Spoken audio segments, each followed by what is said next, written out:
Donc, je m'appelle Thomas Perron, je suis kiné. Je vais vous montrer comment utiliser le Cough Assist avec Jean Dartigues.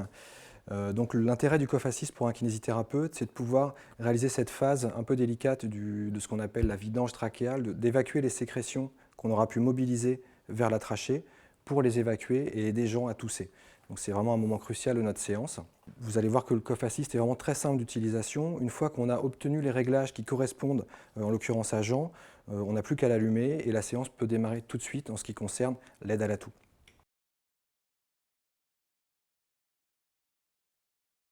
Alors quand le Cough Assist vous est livré par le prestataire, la première des choses à faire, c'est d'adapter l'interface. Donc généralement, le masque comporte une jupe qui est gonflable avec une seringue. Et là, vous allez régler la pression ici pour que ça soit confortable et éviter les fuites pendant l'insufflation. Une fois que la jupe est gonflée, vous allez du coup pouvoir mettre une pression assez importante qui va éviter les fuites pendant l'insufflation et du coup bien transmettre l'insufflation aux poumons. Quand le Cough Assist vous est livré par le prestataire, généralement il est verrouillé. Donc vous devez, pour accéder au réglage, déverrouiller l'appareil en faisant cette manœuvre, donc un appui vers le bas en même temps qu'un appui à droite sur le switch qui fait apparaître un petit cadenas ouvert. Une fois que ce cadenas est ouvert, vous avez accès à tous les paramètres du Cough Assist.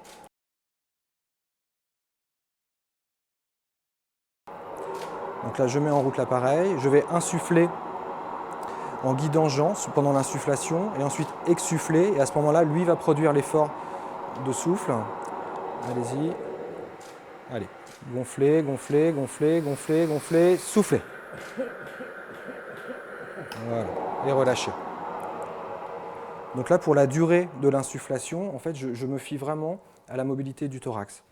Une fois qu'on a obtenu un plateau de mobilité, comme ça, c'est qu'on a vraiment épuisé toutes les possibilités du thorax. Et là, on peut arrêter d'insuffler et passer à la phase d'exsufflation.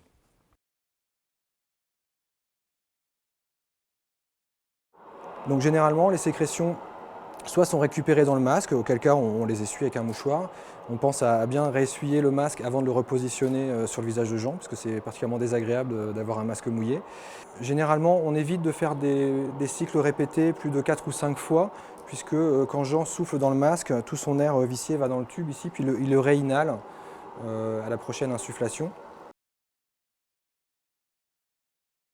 Un autre intérêt pour nous avec le Cough Assist, c'est l'utilisation du Cough Track, c'est ce que dit Jean déjà dans sa pratique. Donc là, je vais changer de programme pour passer dans un mode automatique. Donc je modifie le programme. Et dans ce programme avec Cough Track, là c'est Jean qui va déclencher l'insufflation. Donc c'est quand même beaucoup plus agréable pour lui puisqu'il ne va pas subir le geste. Donc je mets en mode traitement. Je positionne le masque et Jean va déclencher. Allez, gonflez, gonflez, gonflez, gonflez, gonflez, gonflez. Soufflez. Très bien. On a possibilité de mettre l'appareil sur pied, là c'est le cas ici, d'utiliser une pédale pour pouvoir libérer une main qui va permettre de déclencher en mode manuel. Et puis évidemment l'utilisation de la batterie qui va être particulièrement confortable puisque Jean va avoir besoin d'une aide à la toux dans n'importe quelle circonstance et pas forcément à côté d'une prise électrique. Chez certains patients, et c'est le cas chez Jean, on rajoute des oscillations pendant soit l'insufflation, soit l'exsufflation, soit les deux. Ça peut apporter un plus dans certaines situations. Donc là, c'est particulièrement apprécié par Jean. Innovation and you. Philips.